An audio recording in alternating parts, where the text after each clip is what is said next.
Grazie, signor Ashton.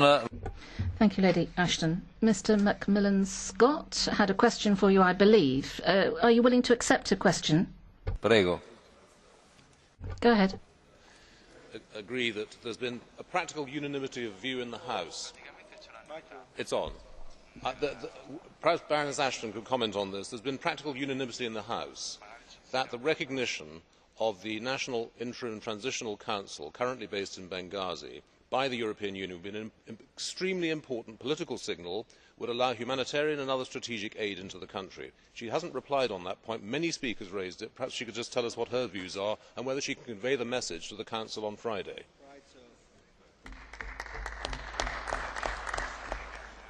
I didn't reply to it. I heard it. I am very well aware of it. There are two reasons I didn't reply. One is that I have assumed the President of the Parliament, who will be speaking at the European Council, will convey, as he always does, what the Parliament has said, what the Parliament has agreed in its resolutions. And I think that is an appropriate way forward for this Parliament to be properly represented. And secondly, because it will be for the Member States to determine. So it was not a failure to recognise. I met indeed with the gentleman last night. Simply, I was trying to honour the Parliament by recognising the role of the President. L'onorevole Mario Mauro.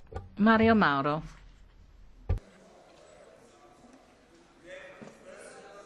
No, scusi.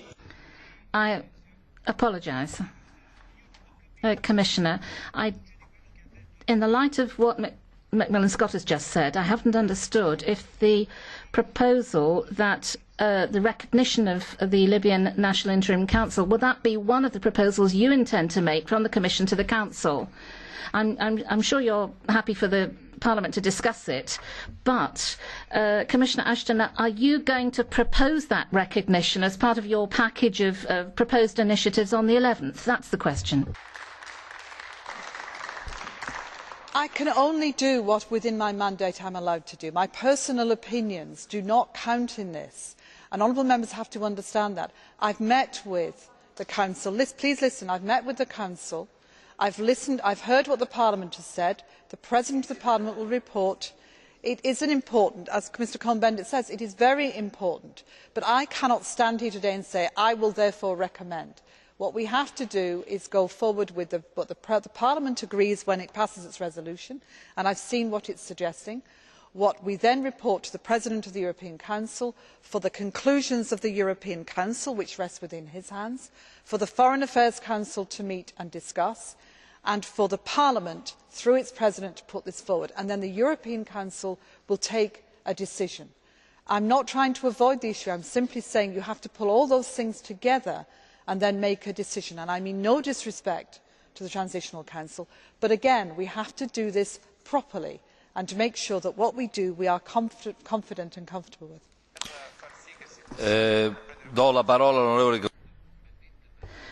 I now give the floor to Mr Cohn-Bendit, the last point, and then we will conclude. I would just like to point out to Lady Ashton, I am sure she is aware of that, that your mandate is also in part conferred by the European Parliament and through the President of the European Commission, and it is not just from the Council. Mr Cohn-Bendit. In your mandate is also written that you have to make propositions to the Member State.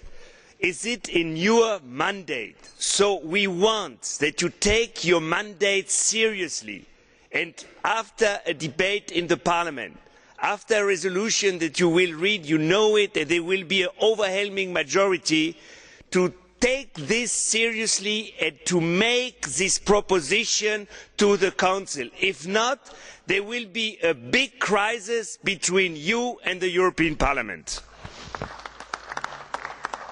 Bene, con la replica. Fine. May we hear from you, please, Lady Ashton, then we'll conclude. Microfono. I do not accept this big crisis idea. I have been very clear with you, Mr Cohn-Bendit, exactly what my mandate is. The recognition of a government is the recognition that is given by the European Council. The mandate of the High Representative is to come forward with the ideas that are put to her. Yes, hang on, to discuss those with the institutions beforehand and to put forward on Friday to the European Council the views that are being expressed and for the Member States to take the decision. I will go from this to discuss with the President of the European Council, whose representative is here. I will discuss this with the President of the Commission, and we will also take the views through the institutions ready for Friday and the Foreign Affairs Council, who meet tomorrow. I am not avoiding that, but it is absolutely right and proper that Member States take the decision on recognising a government. And I hear very loudly what Parliament says. Let this not be a crisis. I am not avoiding anything. I am simply telling you that the way we should do this is to do it properly for the benefit of these people and the people of Libya. Bene, il dibattito è chiuso. Grazie. Thank you. That concludes the debate. There have been 6 proposals